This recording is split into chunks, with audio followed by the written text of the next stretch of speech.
On April 3rd, 1891, the morning temperature in Sage Hollow stood at 38 degrees at sunrise and rose to 61 by late afternoon, a mild spring day that carried no warning in itself, only dry light over a Wyoming Territory town of 338 souls built from pine plank, cut stone foundations, and the steady wager that weather would remain a servant rather than a master.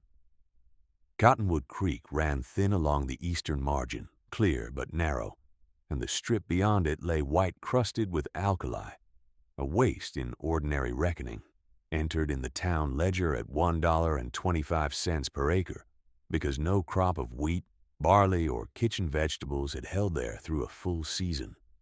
Freight wagons rolled through twice a week when roads were open, the church bell marked noon and sundown, and men in clean coats spoke confidently about expansion lots, carriage traffic, and the next run of lumber. Yet, the town sat open on three sides of prairie grass and drew water through ditches shallow enough to fail in heat. Every settlement in that country lived between abundance and erasure, and most of them pretended not to know it. By noon, while Sage Hollow carried on as if the season were ordinary, one man had already begun testing whether that wager against weather could be rewritten. Cody Preston worked that alkali strip with a spade handle polished by old use, his coat patched at both elbows, his hands broad and scarred from stone and rope, rather than clerk's ink, though he had once been known in Sage Hollow for penmanship, survey chains, and measured judgment at contract tables. In 1887, when the town counted 271 souls and every merchant spoke of rail growth as certainty, Cody had served as both surveyor and water board clerk, trusted to mark parcel lines, record ditch rights, and calculate projected draw against summer flow. He had stood in council sheds beside men who now crossed the street to avoid him. He had eaten at their tables. He had drafted figures for a northward lane expansion tied to expected freight increase, and the scheme had overreached by one harsh season and a failed timber delivery that never arrived on schedule. Then came the winter of 1888 to 1889, longer than expected, and 22 degrees below zero on 3 separate nights in January, with feed costs doubled and road traffic broken for weeks. Holdings failed in sequence. Debts rippled. When accounts were called, the town demanded one name to carry blame for a broader misjudgment that had many authors and no single villain. Cody lost his post first, then his savings, then the small office lease beside the grain scale. By March of 1889, he was hauling basalt blocks for retaining walls at $1.40 a day when work was available, 90 cents when teams were idle and men competed for half shifts. He had no wife, no children, and no family left in Sage Hollow to shield him from the social narrowing that follows public failure. Doors that once opened at his knock remained closed. Men who had once asked his estimates now called him stubborn and finished.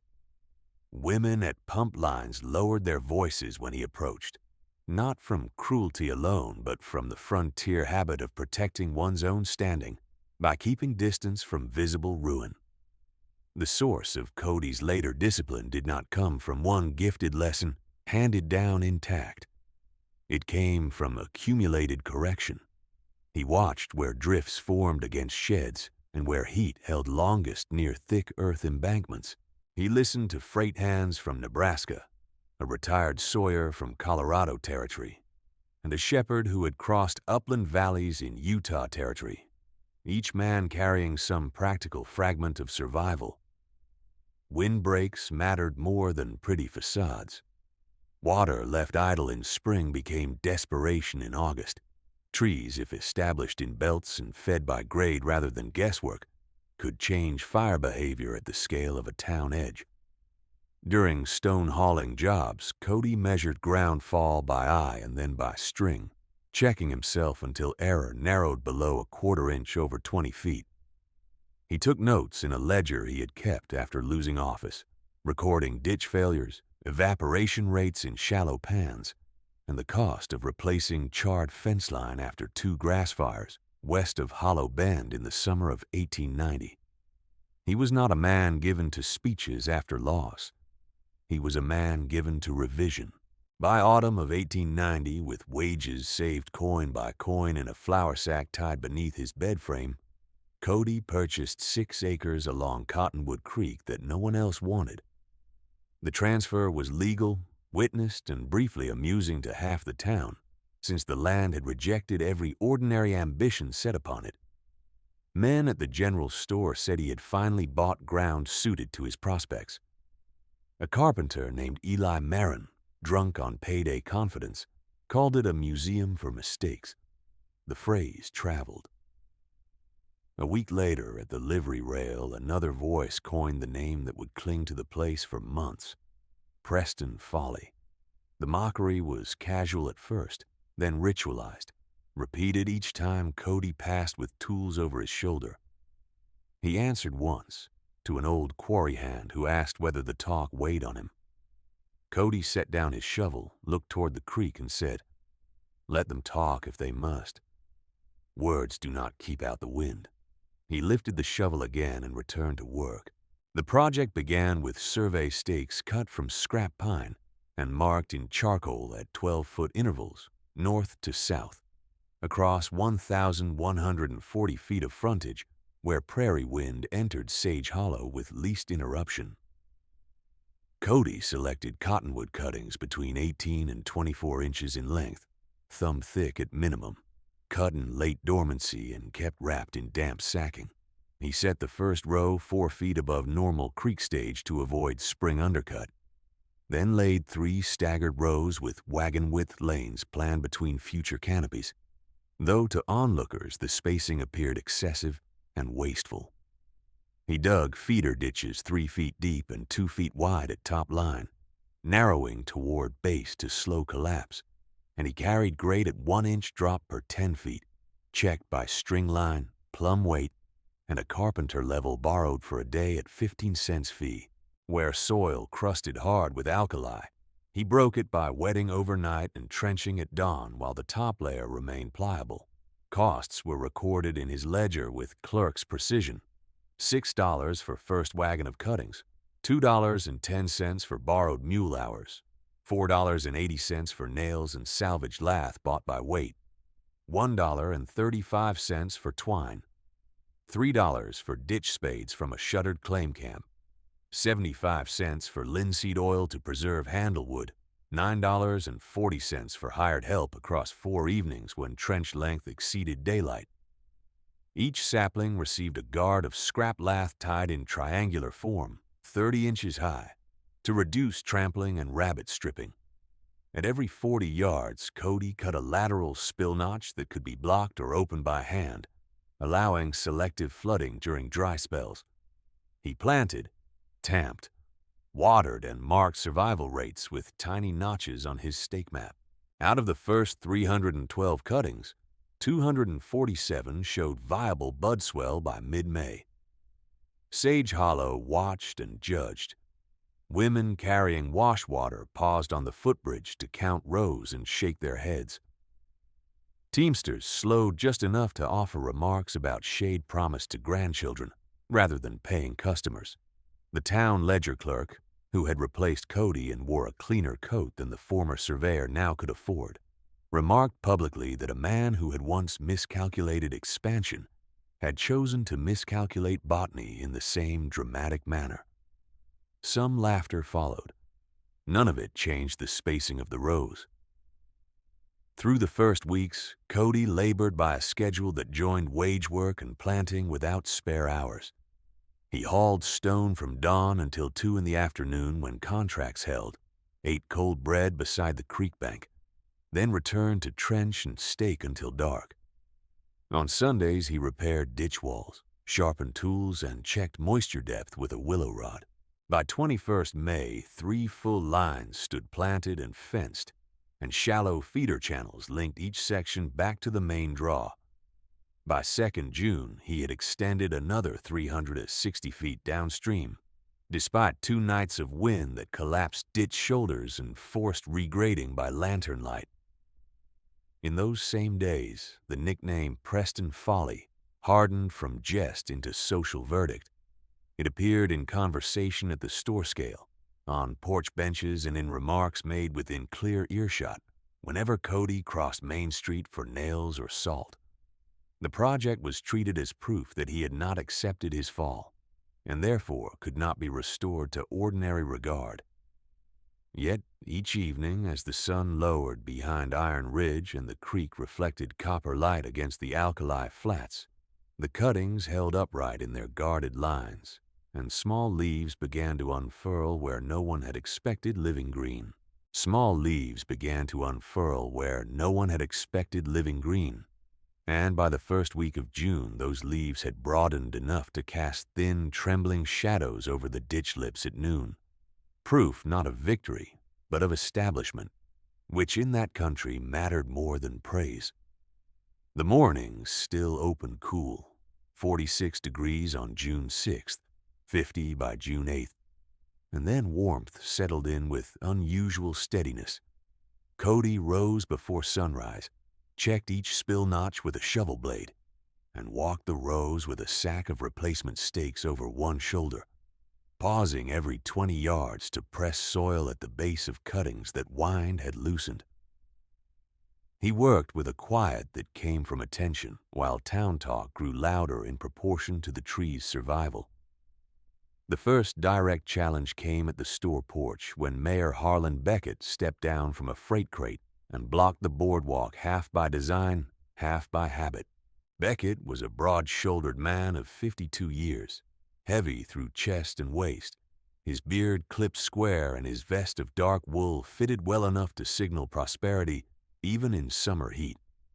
He wore polished boots and a gold watch chain, as if order could be carried on the body and imposed on the weather.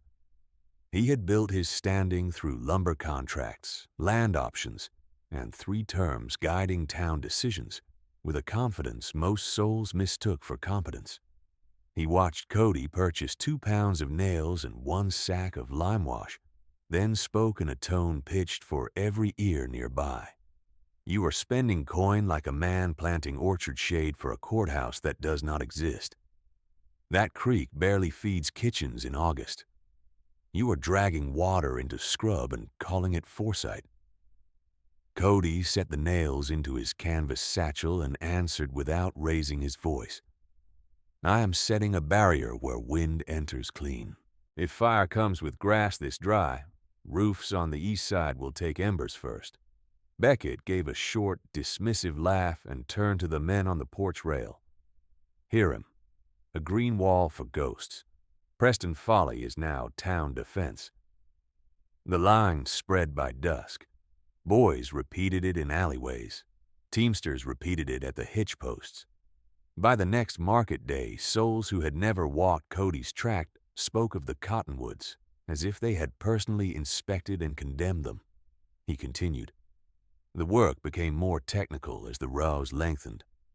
Cottonwood roots would chase moisture fast if given depth and consistency, but first-season survival required strict water timing, and Cody had no right to waste flow on broad flooding. He cut his rotations by section. Upper rows watered at dawn every 3rd day, lower rows every 2nd day where alkali crust wicked surface moisture. He lined key ditch segments with packed clay hauled from a bend 200 yards upstream, reducing seep loss by an estimated 1/3. At each intersection, he drove a marker strip notched with depth references, so any helper could read at a glance whether a run had dropped below 2 feet in channel. The ledger entries remained exact. $11 for 2 additional shovels and a mattock head, $3.60 for mule hire on 3 evenings, $2.25 for clay haul wagon repairs, $5 cash paid to 2 laborers for 14 hours of hand compaction. On June 14th, the afternoon reached 94 degrees. On June 15th, 97. On June 16th, 98 again under a hard white sky and a wind that carried no relief. Grass beyond the last corrals began to rattle dry at the tips, and the draw bottoms lost their green first. By June 20th, Sage Hollow had measured only 0.6 inches of rain in 9 weeks. Women at pump lines spoke of shallow buckets. Ranch hands reported creek crossings north of Iron Ridge, running lower than they had seen in 3 summers. Freight men coming from West Trails said they had passed 2 blackened sections of range where lightning had taken cured bunchgrass and run fast before dying at bare ground. Cody took these reports as data, not rumor. He marked them by date. He also watched the animals. Swallows flew lower at noon than usual, skimming just above fence height in agitated lines. Ant columns climbed fence posts before sunset, carrying pale larvae upward away from heated soil. On June 22nd, before dawn, the eastern horizon held a faint brown veil and a resin scent like heated pitch, though no local flame was visible from town streets. He rode to the council shed after wage shift with a rolled map and submitted a written request, temporary emergency allocation of ditch water, 2 nights a week, to deepen the tree-lined channels and wet a refuge strip 40 yards wide behind the rows.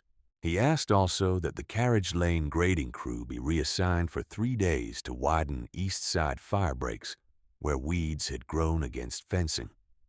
The meeting began at 7 in the evening and ended after dark with no action except refusal.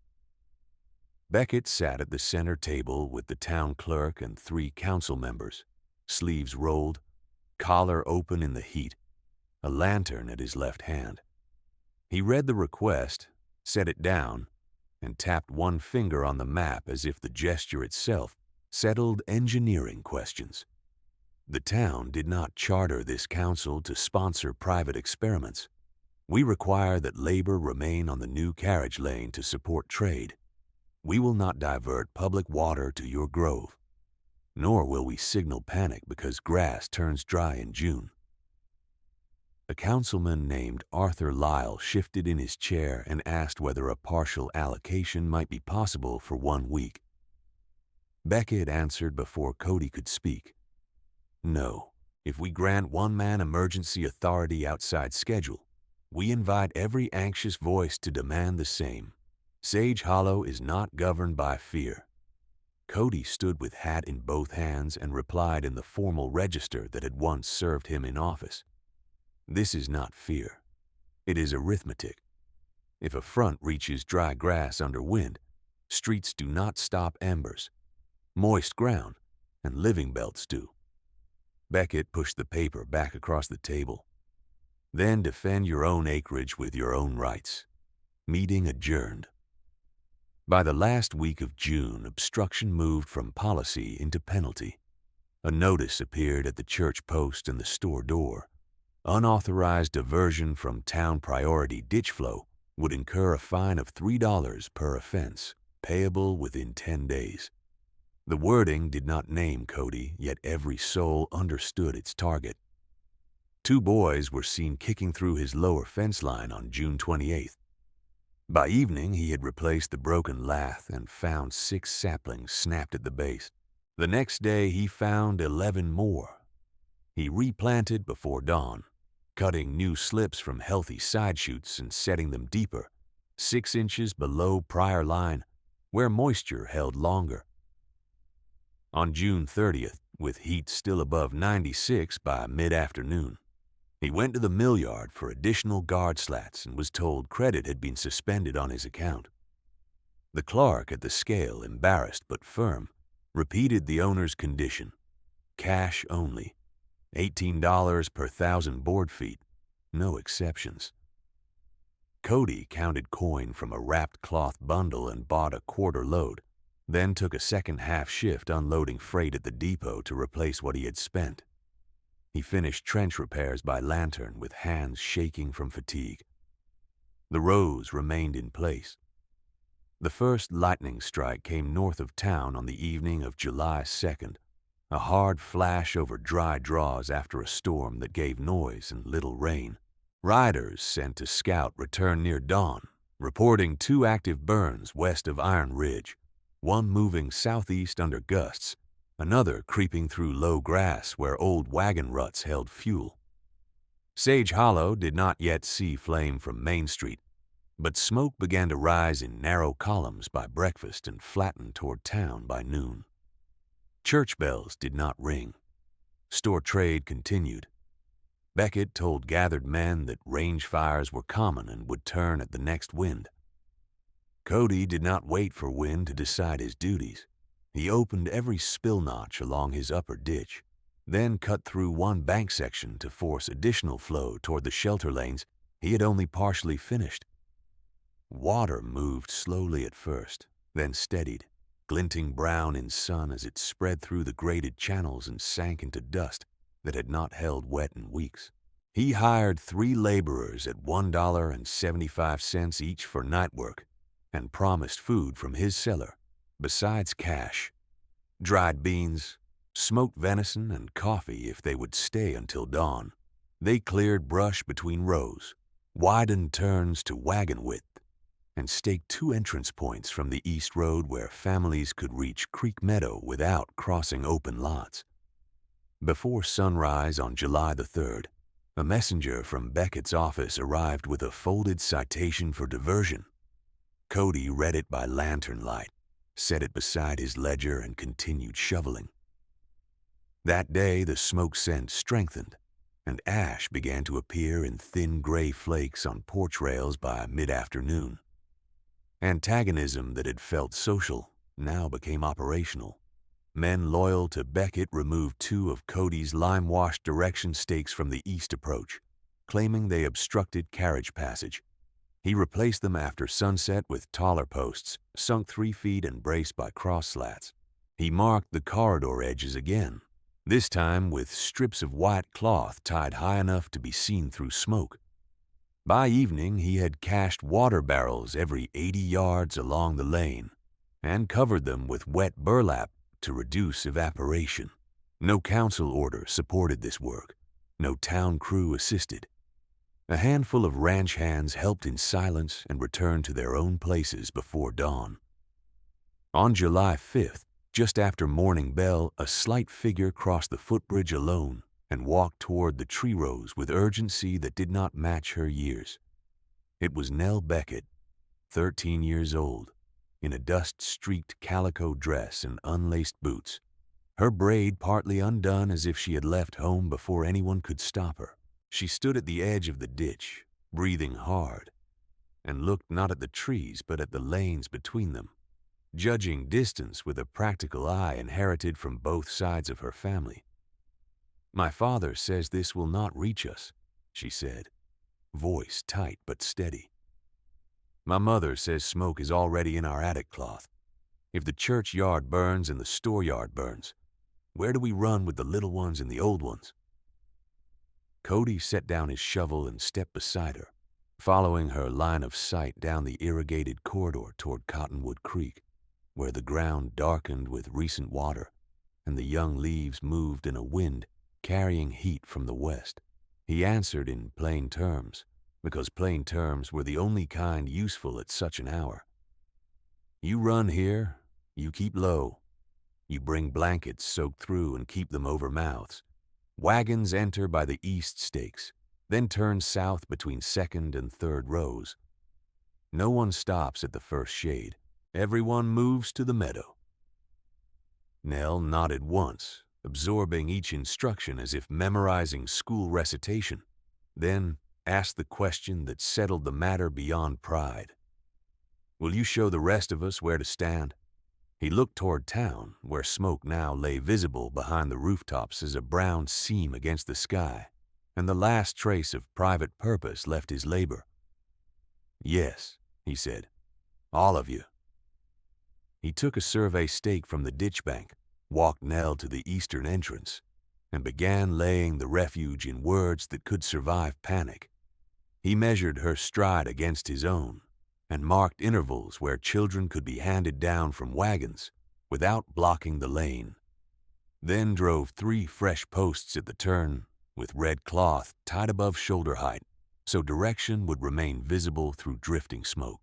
He showed her where the channel ran deepest, where wheels could sink if teams were pushed too hard, and where a second line of buckets would stand if the first exhausted itself. By the time they reached the creek meadow, he had assigned stations not by rank, but by strength and steadiness.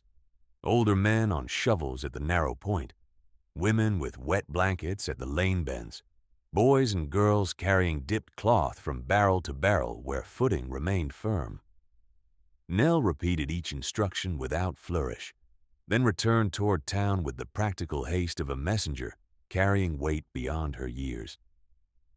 Cody did not watch her go for long.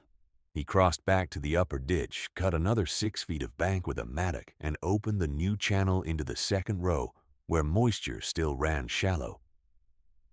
The grade had to remain exact if the line were to hold through heat. Too steep and water would scour the shoulder, too flat, and it would stall before reaching the southern turn. He checked drop with string and plumb weight every 10 feet, shaving high spots by inches, pressing low spots with clay until flow steadied at a walking pace. At dusk, 3 ranch hands arrived without announcement, men who had mocked him in spring and now stood with shovels in their fists and no appetite for speeches. He set them to widening the central lane from 9 feet to 14, enough for 2 wagons to pass when fear made courtesy scarce. They worked until moonrise. He paid each man $1.75 in coin and fed them beans thickened with venison tallow from his cellar kettle. By the end of that night, another 200 yards of corridor stood wetted, staked, and cleared to bare soil. On July 6th, the morning opened at 72 degrees before sunrise and climbed above 90 by mid-morning under a wind that carried heat as if from an open furnace. Cody shifted from trenching to structure. He cut wet screens from burlap grain sacks and stretched them on lath frames 4 feet wide and 6 feet tall, 21 in total, each frame braced by diagonal strips so 2 souls could carry and plant it in under a minute. Set along the western edge of the Cottonwoods, those screens would catch low embers and buy seconds where seconds would matter. He dug shallow pits at each lane junction and set iron kettles half buried as reserve basins, then ran short feeder cuts from the main channel so they would refill by gravity without bucket labor. Costs mounted with punishing speed. $12 for salvaged burlap, $4.20 for nails, $2 for rope lengths, $7 for 2 wagon loads of clay where his own bank had run thin. He entered every figure in his ledger and continued as though money were weather, another force to account for rather than fear. By the second week of July, the track no longer resembled a failed man's obsession. It resembled an engineered perimeter under construction.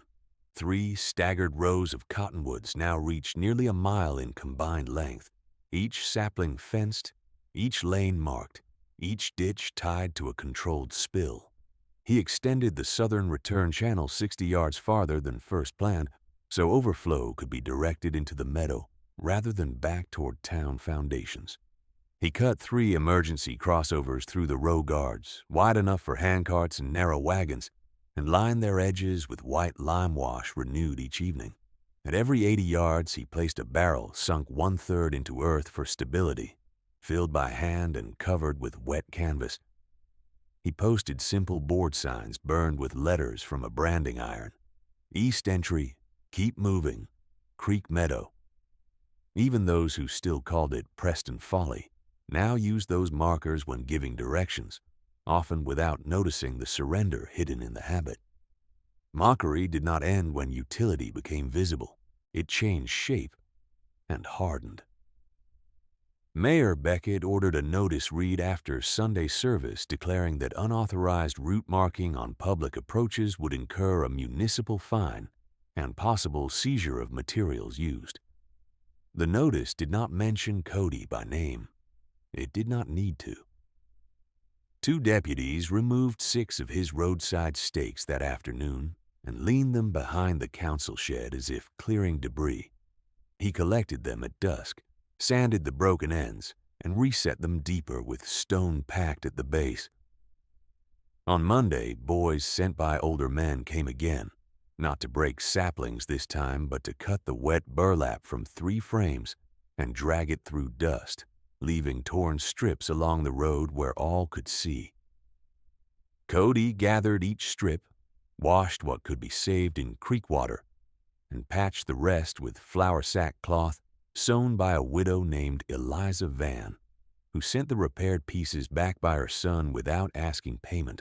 At the pump line near the church, women who once exchanged weather notes with him shifted conversation to silence when he approached with empty pails.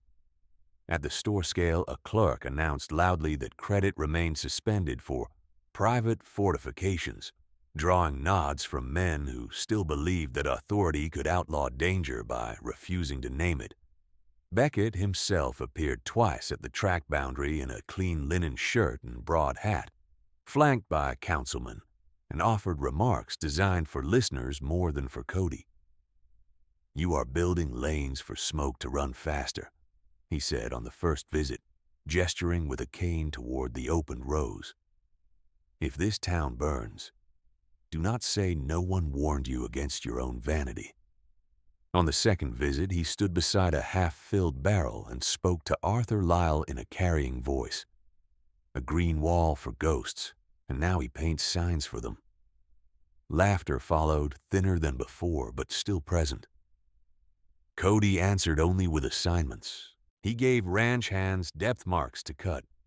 He gave laborers barrel positions to shift.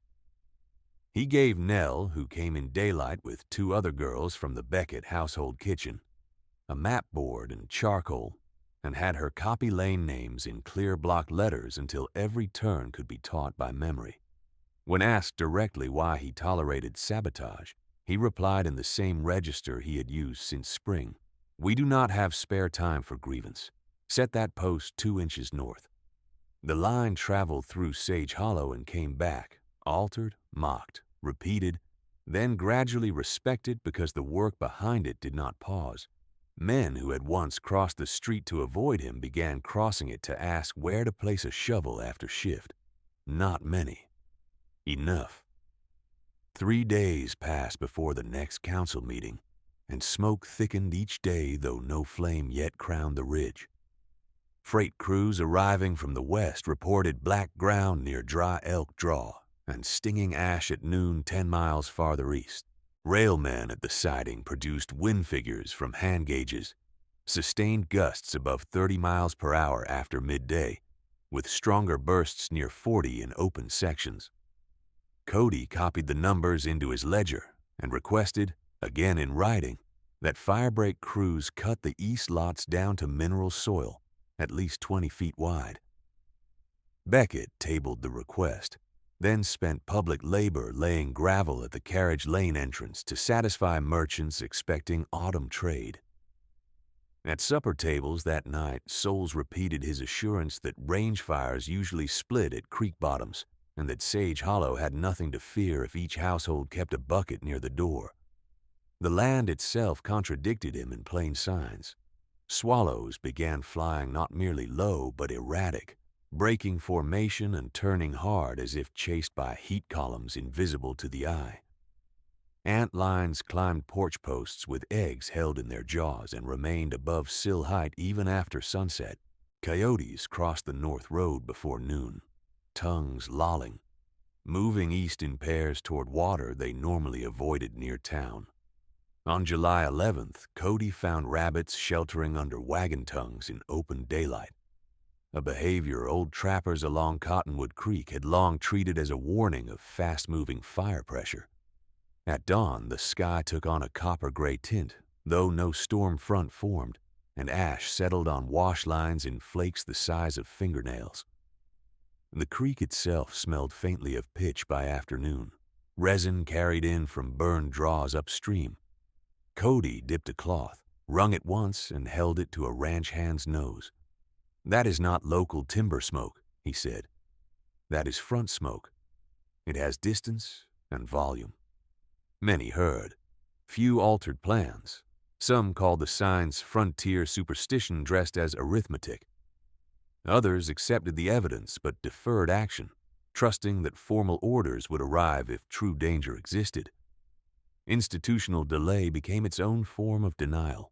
Beckett reassured the town from the store porch that no evacuation would be discussed until visible flame breached Iron Ridge, and that unauthorized movement of families toward Creekland would be treated as disorder. He repeated that dry years came and went. That panic ruined settlements faster than weather, and that Sage Hollow would not be ruled by one former clerk's dread.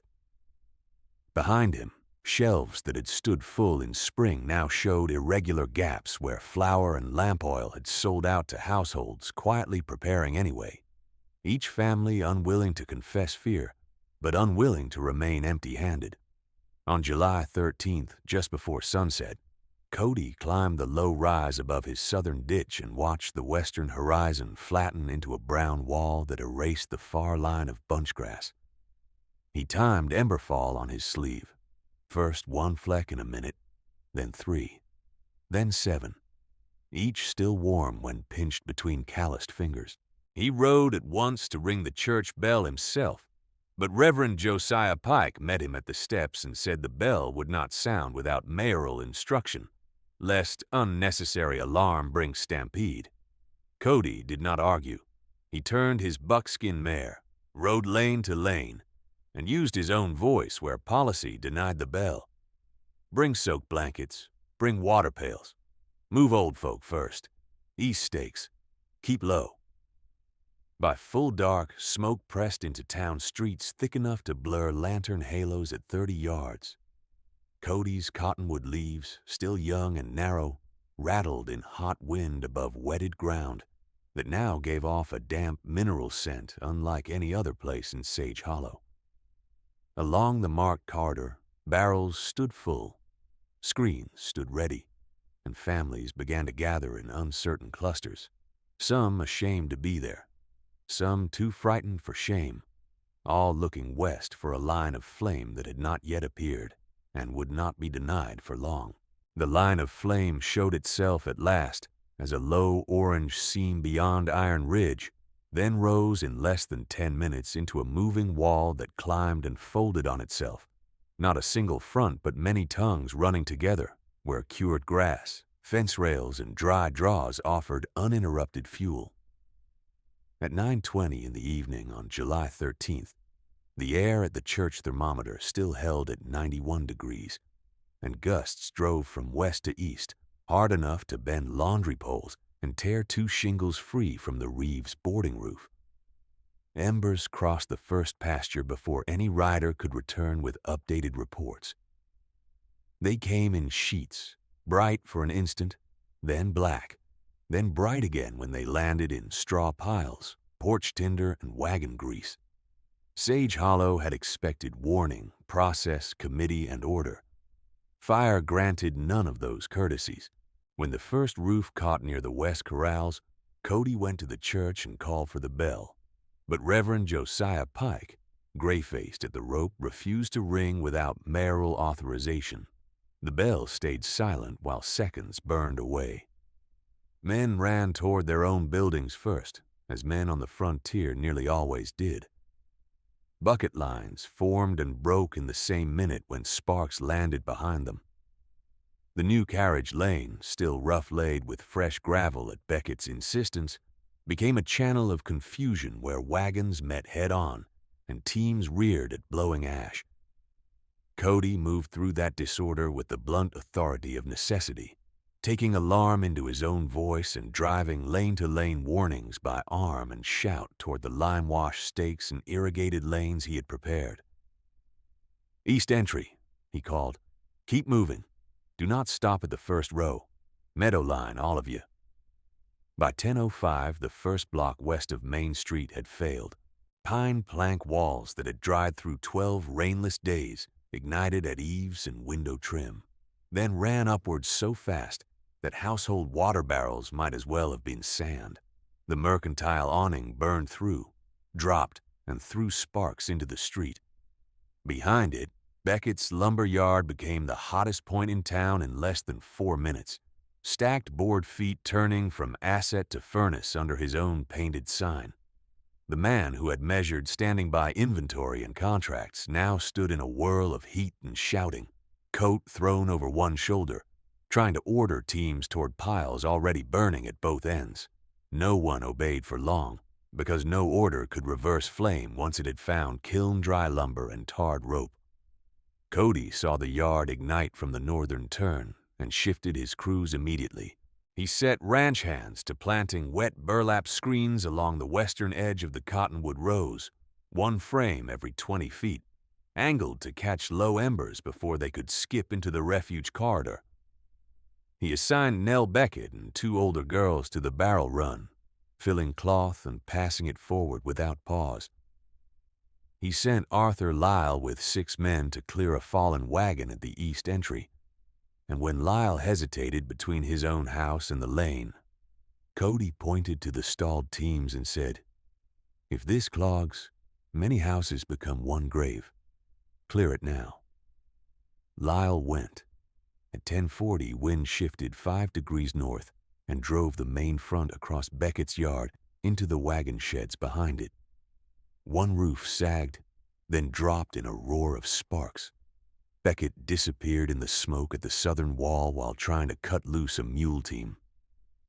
2 laborers shouted his name and backed away from a collapsing beam, unable to cross the heat line.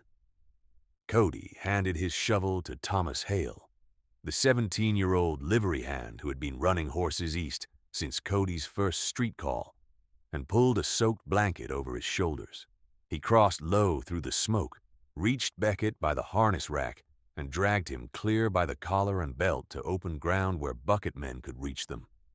Beckett coughed hard enough to fold at the waist, eyes streaming, his linen shirt charred at one sleeve. Cody did not pause for acknowledgement. He put a pail into the mare's hands and said, "Carry to row 2. Keep moving until dawn." Beckett, stripped of office by circumstance, obeyed. By midnight, the western sky and the western streets were the same color, and distance disappeared beyond 30 yards.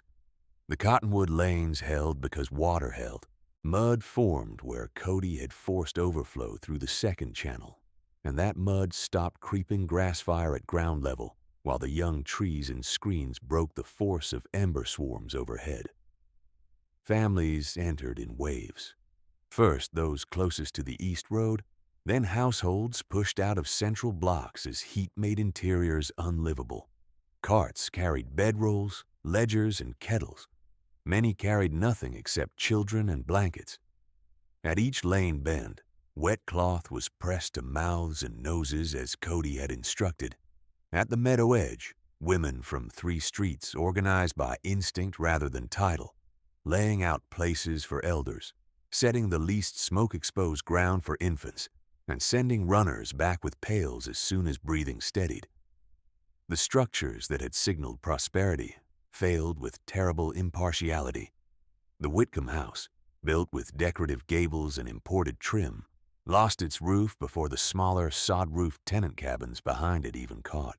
The new boardwalk planks along Main Street burned like kindling.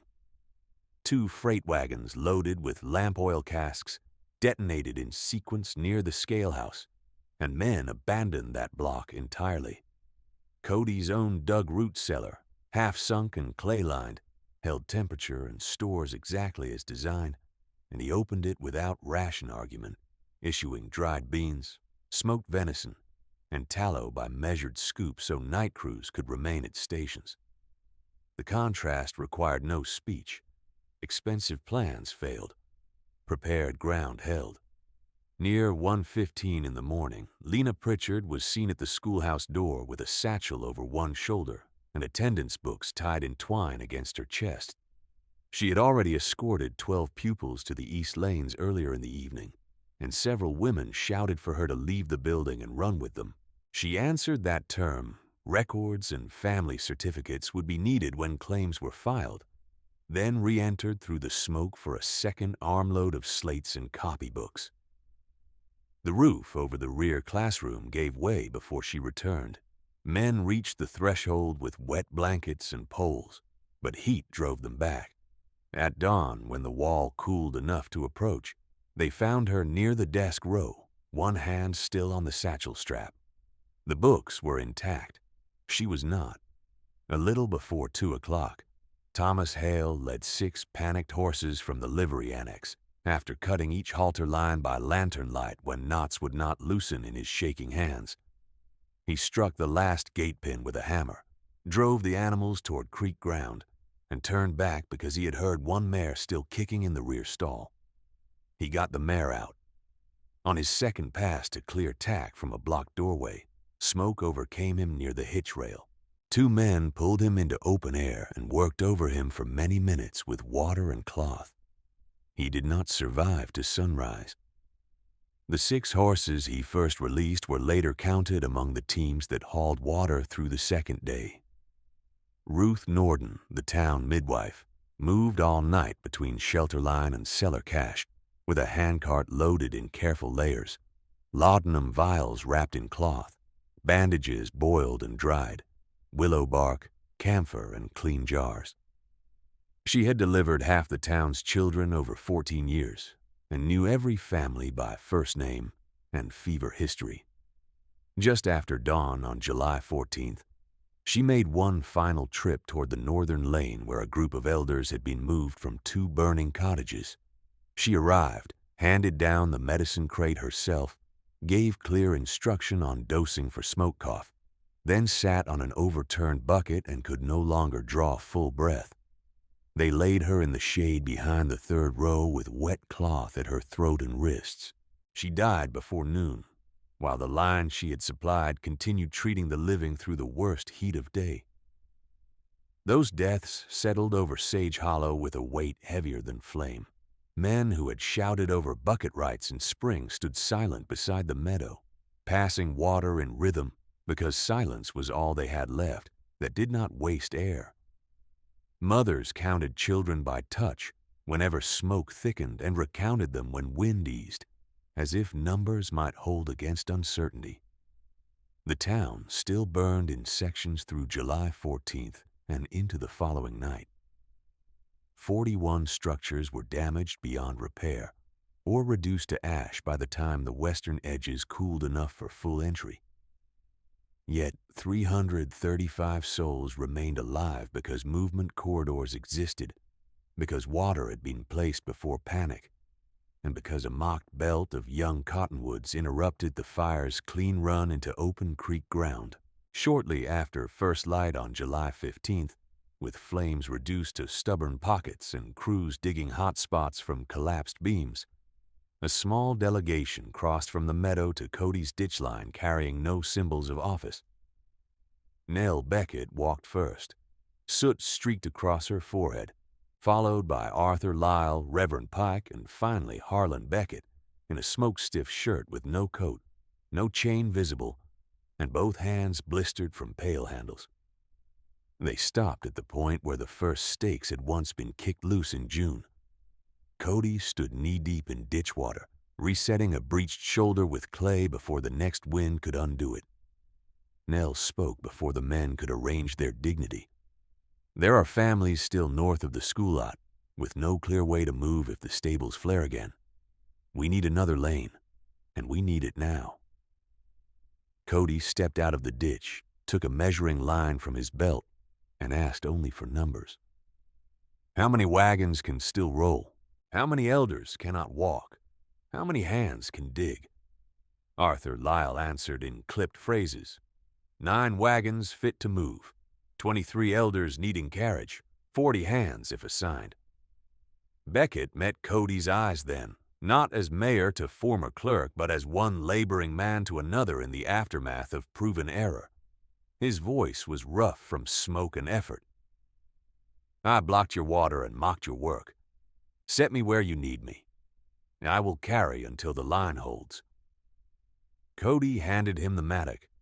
Then cut from this marker to the ash heap, 2 feet wide, 3 feet deep. Keep grade 1 inch in 10 feet. Do not argue with the string line. Reverend Pike. Take 10 hands to wet screens at the north turn. Arthur. Move the wagons by 2s, not 3s. Nell. Mark children by household and keep them at row 3 until called. No conditions were offered. None were requested. They moved at once, and through that morning and into the afternoon, they opened a second refuge lane from the school lot to Creek Meadow, setting posts in scorched ground while smoke still lifted from nearby beams. The fire had taken buildings, records, tools, and 3 indispensable lives. It had also burned through the last pretense that pride could substitute for preparation. In the mud between young cottonwoods, under a sky still brown at the rim, Sage Hollow asked for help in plain words, and Cody Preston answered in work. Through the remainder of July 15th, while smoke still rolled low over the school lot and hot beams collapsed without warning, he set the pace with a shovel and a measuring string, then made every willing hand repeat the method until the second lane carried water without scouring. He did not issue commands as favors. He taught them as obligations. Mark your fall at 1 inch and 10 feet. If the string sags, your ditch lies to you. If your ditch lies, families choke. Harlan Beckett cut where told, wrists wrapped in cloth over blisters, and said nothing beyond depth numbers and tool requests. Reverend Pike and 10 churchmen kept the burlap screens soaked at the north turn, hauling from kettles Cody had half buried days earlier. By afternoon, wagons moved in pairs through the new corridor exactly as he had ordered. Elders laid on mattresses over plank beds, children counted by household at each marker stake. That evening, with the worst front broken and only scattered flare-ups threatening the eastern edge, Cody opened his root cellar again and shifted from emergency portions to structured rationing for all 335 surviving souls. He posted slate boards at the lane entry, beans by pound, venison by strip length, tallow by spoon count, coffee reserved for night crews and infirm care. Eliza Van and 2 widowers from the lower street weighed each issue on a grain scale rescued from the damaged mercantile.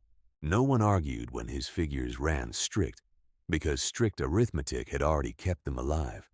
The contrast stood plain in the firelight. Beckett's lumber stacks, bought at premium freight rates and praised as proof of modern growth, had become a furnace in minutes.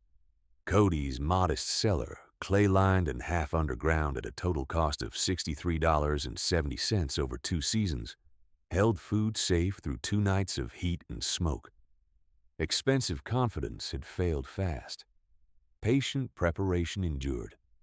By July 18th, crews moved from flight to salvage.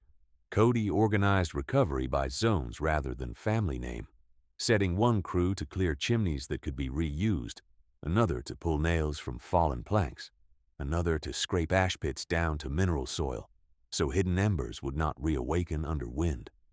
He required every crew captain to learn water discipline before tools were issued, where to trench runoff, how to store barrels in shade, how to check ditch shoulders at dawn and dusk. Nell Beckett carried tally sheets and marked labor hours with the same steady hand that had copied lane signs in charcoal. At noon, she read assignments aloud at the meadow edge, and grown men took direction from a 13-year-old because she spoke from proven ground. The phrase Preston Folly still surfaced now and then, but never with laughter. It sounded like an old debt named in public. 3 days passed before the first private reckoning began. Arthur Lyle arrived at Cody's ditch line after sundown with a repaired mattock and a folded paper from council records. He stood beside the marker post that had once been pulled by deputies and replaced twice by Cody's own hand. "I voted to table your request in June," he said, voice level and carrying no excuse. "I told myself procedure preserved order. What it preserved was my comfort. This is the signed minute." He handed over the document, then added, "I also signed the seizure order for your stakes. I will reset every one I ordered removed." Cody read the paper by lantern, placed it inside his ledger, and pointed to the lower channel. "Then start there. Clay first, stone after. We speak while we work." Lyle worked until moonrise without further defense. The next evening, Reverend Pike came with the church bell rope coiled over his shoulder, smoke-stained and frayed where heat had dried it hard. He laid it on a barrel lid like an offering that could not erase what had been done. "I refused the bell when warning was needed," he said. "I said order mattered more than urgency. Lena Pritchard died with records in her arms while the steeple stayed quiet." His hands shook once, then steadied. "If you permit it, the bell rings by hazard signs from this day, not mayoral permission." Cody answered after a long look toward the blackened schoolhouse lot. "Ring for wind, for smoke, for flood, for any threat measured by fact, not for rumor, not for politics. Write the criteria and post them at the church door." Pike nodded, took a chalk stub, and began drafting that list on a wagon board before leaving. Harlan Beckett did not come first. He came last among those with authority on July 22nd at dawn, carrying Cody's unpaid water diversion citations, bundled in twine, and the town's seal press in a leather case. His beard remained singed at one edge. His coat had not returned. He set both bundles on the ditch bank and spoke without preface. "I called your belt a green wall for ghosts. I blocked emergency flow. I find the work that saved this town. I did these things in public, and I was wrong in public." He tapped the citations. "These are void if council accepts my motion tonight. If council refuses, I resign and record my refusal in full." Cody did not take the bundle immediately. He asked, "What of water rights after me?" Beckett answered, "Priority by hazard index in declared risk, not by influence, written and enforceable." Only then did Cody pick up the papers and place them in his ledger with Lyle's minute sheet. At the first rebuilt council on August 2nd, 1891, held in a temporary plank hall that still smelled of green lumber and smoke, 147 souls attended, standing shoulder to shoulder in heat that reached 89 degrees by midday. No one called it a tribunal. It became one in function. Beckett stood without chain, read his statement into the clerk record, and repeated the words he had spoken privately, including the mockery line and the blocked request. Arthur Lyle entered his own admission regarding delayed action and stake seizure. Reverend Pike submitted the bell protocol in writing and asked that Lena Pritchard's name head the school register when classes resumed. Then, by motion carried unanimously, council voided every citation issued against Cody's emergency ditch work, transferred $96 from the carriage lane appropriation to shelter belt maintenance, and adopted a standing order that hazard reports from freight crews and railmen be logged within 1 hour of receipt. When called to answer, Cody remained standing at the rear wall until pushed forward by murmured insistence, then spoke in the same measured register with which he had taught grade and flow through smoke. "Your words harmed me, and the harm was not small. I will not paint that as nothing. Yet I did not dig those ditches for vindication, and I will not use them now as leverage for apology. 3 of ours are dead: Lena Pritchard, Thomas Hale, Ruth Norton. If this meeting serves anything, let it serve discipline worthy of their names. I will teach spacing, seasonal pruning, ditch grade, and storage to any hand willing to learn the work in full. Whether that becomes forgiveness is not mine alone to declare. It will be decided in seasons, by whether you keep doing it when no smoke is visible." No cheer followed. The room held a quiet more binding than applause. Men and women signed for training in batches by street. East lots first, then the rebuilt west edge, then outlying farms that had once mocked the project from porch rails.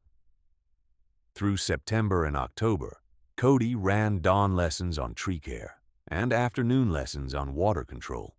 He demonstrated how to cut cottonwood poles at dormancy, how to set cuttings 2 feet deep with at least 3 buds above grade, how to keep 12-foot spacing so crowns could mature without choking airflow, how to prune lower limbs after year 3 to reduce ladder fuel, and how to scrape 10-foot mineral strips on the fireward side before high wind season. He charged no fee for instruction. He required attendance logs and practical tests. By the second week of October, even households that had never spoken his name without contempt were repairing ditches to his specifications. Winter came early that year, with first hard freeze on October 29th and snow crust by mid-November. But Sage Hollow entered it, altered at the structural level. The school reopened in a repaired meeting house where Nell Beckett, seated beside older pupils, copied weather signs from Cody's notes onto slate. Swallow flight height, ant migration, dawn haze color, resin scent in creek water, wind shift intervals from rail gauges. Reverend Pike rang the bell twice that winter for verified hazard reports, once for ice jam risk and once for a grass flare south of town, and both times bucket lines moved before flame could spread. Years later, records described the change in language before they described the change in law. Travelers who had heard the old derisive phrase arrived, asking where Preston Folly stood, and teamsters already in town corrected them without anger. It is the Preston line now. By 1908, the charter revision required shelter belts on every new plot within town bounds and mandated 2 communal water drills each dry season, one in June and one in August, with attendance counted by household. The population had risen to 412 souls by then, yet the eastern boundary no longer lay naked to wind. Cottonwoods stood in layered ranks, trunks thick as a man's thigh in the oldest row, roots binding the same alkali ground once priced as near worthless. Cody never returned to office title. He kept the ledger instead, adding annual pages with rainfall totals, mortality counts for saplings, and notes on which pruning methods reduced crown scorch under ember storms. After his death in 1916, that ledger passed to the school, then to the council vault, its early pages still holding the voided citations and Lyle's signed minute sheet as evidence that a town had once mistaken pride for governance. The rescued attendance books Lena Pritchard carried from the schoolhouse were placed beside it, smoke-marked at the edges, names legible. The Preston line still stands along Cottonwood Creek, not as monument but as working infrastructure, irrigated, pruned, measured, and taught by each generation to the next. Children in Sage Hollow still learn arithmetic beside wind reading. Bell protocols still hang at the church door. When summer runs hot and ash appears on porch rails, no one waits for permission to prepare. They move to stations, check grade, soak screens, and count one another by household in the lanes between the trees. That is the legacy Cody Preston left behind. Not gratitude spoken once, but discipline repeated until it became the town's ordinary form of care. On June 18, 1908, with heat already at 92 degrees before noon and only a smear of cloud above Iron Ridge, the new Bell Protocol faced its first true test under charter law. A freight rider came hard from the West Road with his mare white at the flanks and handed Reverend Pike a written report from the siding. Wind steady at 31 miles per hour, gusting higher, and a running grass fire 5 miles beyond Dry Elk Draw. Pike did not seek permission. He pulled the rope and rang 3 long intervals, the hazard signal Lena Pritchard had once been denied. Sage Hollow moved as one body because discipline had replaced argument. Women closed shutters and sent children by household pairs toward the Preston line. Men took positions at barrel stations by street assignment.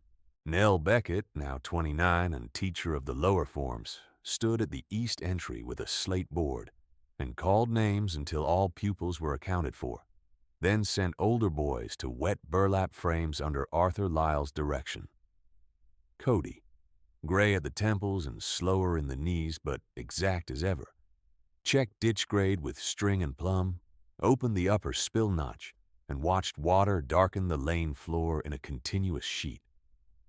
The fire did not strike town full force as the catastrophe of 1891 had done, but it came close enough to test every claim Sage Hollow had made about learning. Embers fell by early afternoon.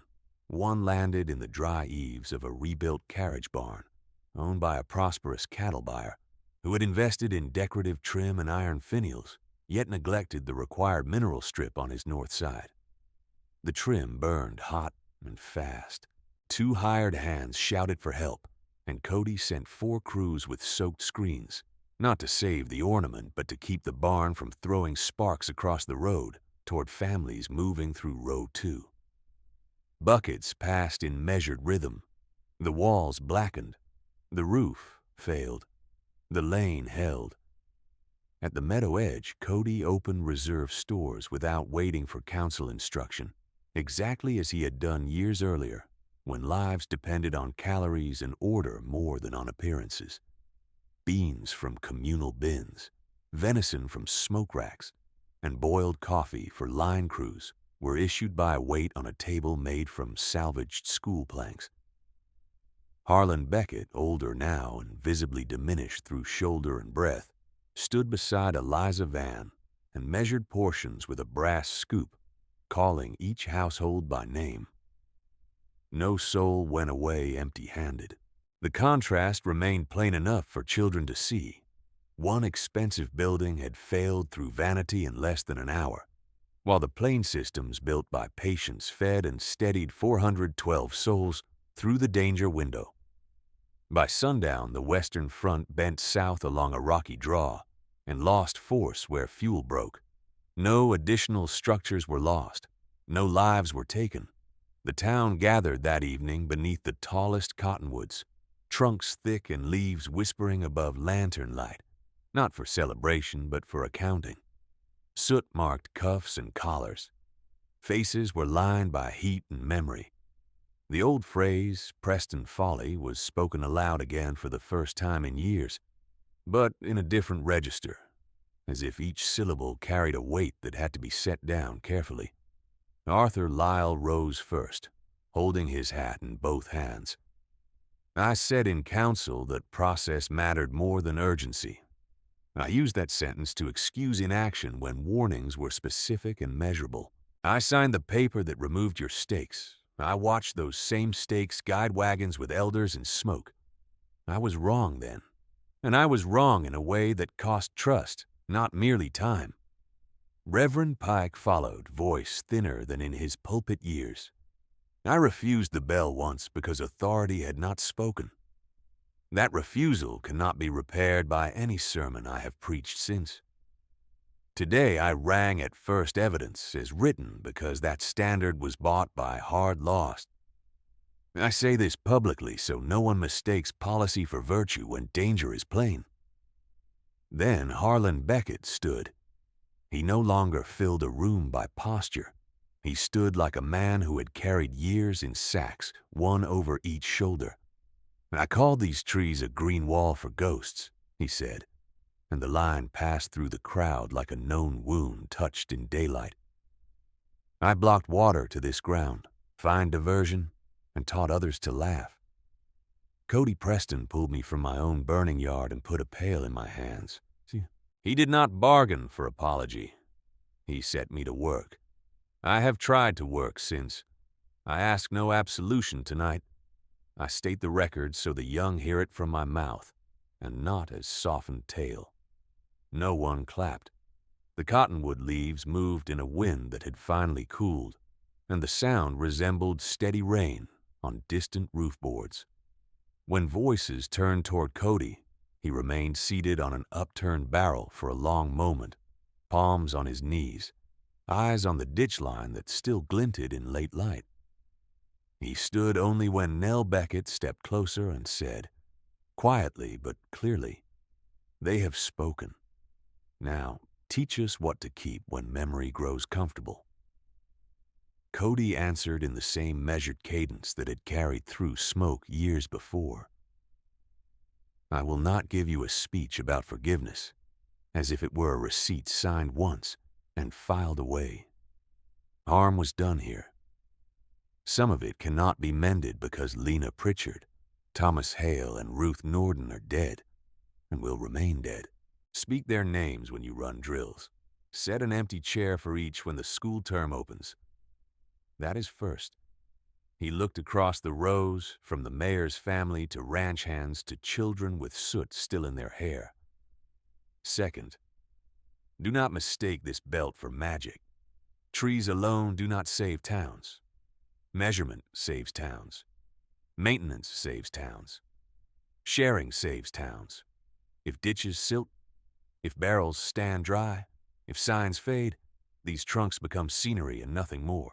You will prune by schedule, check grade at dawn, and log every hazard report within the hour, whether the report flatters your plans or threatens your investments. He lifted the old ledger, the one that contained voided citations, Lyle's signed minute sheet, and the weather notes copied over 19 hard seasons. Third, this book is not mine after tonight. It goes to the school under seal, with duplicate pages to council and church. Knowledge concentrated in one pair of hands is another form of drought. Nell Beckett will oversee instruction with 2 apprentices each year, one from town lots and one from outlying farms, so this discipline crosses every fence line. He set the ledger into Nell's arms. If you want to honor me, do not carve my name in stone before you can hold water in August. Keep the line alive. Keep one another alive. That is enough. 2 weeks later, on July 2nd, 1908, the town seal press that Beckett had once laid on Cody's ditch bank was used in full public view to stamp the amended charter pages and the ledger transfer instrument. The citations were not burned. They were marked void in red ink and archived beside the minutes where any child could read them when old enough to understand consequence. The bell rope, frayed and smoke-stained from 1891, was retired from daily use and mounted in the schoolhouse with a placard naming the day it was not rung and the years it was rung thereafter. When Cody Preston died in January 1916, after a week of lung fever, and with no spectacle around his passing, the procession moved through the cottonwood lanes he had laid out by hand. Snow stood knee-deep beyond the ditch shoulders, and the trunks threw long blue shadows across the path. Harlan Beckett, walking with a cane, carried one corner of the plain pine bier beside Arthur Lyle and 2 ranchmen who had once mocked the first saplings. Reverend Pike read no grand eulogy. He read the hazard protocol, line by line, then the names Lena Pritchard, Thomas Hale, and Ruth Norden, then Cody's own instruction that survival was a shared discipline. The Preston line still stands along Cottonwood Creek. In late June, children still test ditchfall with string and plumb before arithmetic recitation. In dry years, swallows flying low and ants climbing posts still trigger bell intervals and barrel checks before smoke becomes visible. The old mockery survives only as a lesson spoken with care. A green wall for ghosts, once meant as contempt, now taught as warning against arrogance. Sage Hollow endures because one disgraced surveyor refused to let pride set the town's engineering, and because, when vindication came within reach, he chose to turn it into a method any honest hand could learn.